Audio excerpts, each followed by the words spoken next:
लहानगी मुलं पदरात टाकून संसारात अर्धवट साथ सोडलेल्या पतीने खूप मनस्ताप दिला, अपमान केले, वारंवार अवकात काढली. या सगळ्याचा काही काळ तिला जरूर त्रास झाला, पण तिने ठरवलं की न हारता उभं राहायचं. कोणाच्या मदतीच्या आशेवर न राहता आपल्या आयुष्याचा गाडा आता आपणच ओढायचा. आणि तिने जिद्दीने ते करून दाखवलं. या सफल संघर्षाचं नाव आहे सपना राजपूत. मध्य प्रदेशातील बऱ्हाणपूर जवळील जेनाबाद हे सपना राजपूत यांचं माहेर. 4 भावंडात सपना सगळ्यात मोठ्या. अभ्यासात त्यांना चांगली गोडी होती. त्या 9 वर्षांच्या असताना मातृछत्र हरपलं. त्यावेळी पाठचा भाऊ अवघ्या 9 महिन्यांचा होता. त्याचा सांभाळ करण्याची जबाबदारी अंगावर पडली आणि सपना यांचं शिक्षण 5वीवरच थांबलं. आईच्या अकाली जाण्याने घराचं कर्तेपण सपना यांच्यावर आलं. 3 लहान भावंडांना सांभाळताना वडिलांनाही त्या शेतीत मदत करत होत्या. 15व्या वर्षी अल्पवयातच जळगावातील अयोध्या नगरात राहणाऱ्या विजय राजपूत यांच्याशी लग्न झालं आणि सपना यांचं माहेर तुटलं. पती विजय राजपूत यांचा आधी बारदान विक्रीचा व्यवसाय होता. नंतर केरला टायर सर्व्हिस नावाने पंक्चर काढण्याचा व्यवसाय सुद्धा करत होते. साधारण 2.5 वर्षांपूर्वी विजय यांच्या बदललेल्या वर्तणुकीमुळे नवरा बायकोत वाद सुरू झाले. मुलगा मयंक 4 महिन्यांचा होता आणि अचानक पतीने साथ सोडली. घर सोडून तो निघून गेला.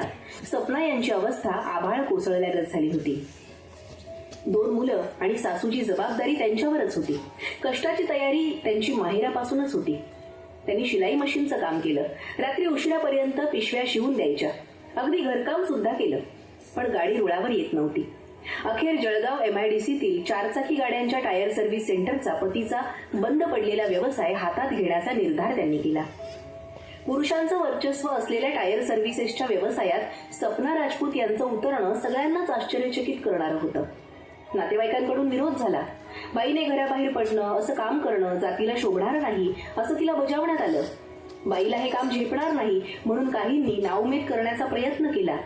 घरातला सिलेंडर बदलायला जिथे झेपत नाही तिथे एखादी बाई वजनदार टायर्स हाताळू शकेल का, अशी अनेकांना शंका होती.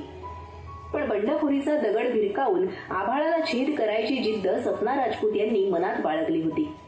गेली 2.5 वर्ष त्या नियमितपणे सर्व्हिस सेंटर चालवतायत. सुरुवातीला कारागिराची मदत घेतली, पण निरीक्षणाने त्या स्वतःच काम शिकल्या आणि स्वतंत्रपणे व्यवसाय हाताळू लागल्या. टिंगलटवाळी झाली, बरे वाईट अनुभव आले, पण आता समाजाने तिचा पवित्रा स्वीकारलाय. सपना राजपूत यांच्या संघर्षाची दखल जळगावातील सामाजिक संस्थांनी घेतलीये, माध्यमांनी घेतलीये.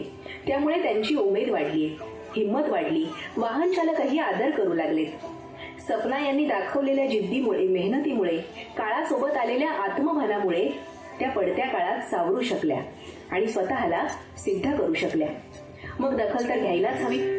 कायद्याने बघा लोक चळवळीचा 2025चा फातिमाबी सावित्री पुरस्कार सपना राजपूत यांना घोषित करताना आम्हाला विशेष आनंद होत आहे. सपना राजपूत यांना विनंती आपण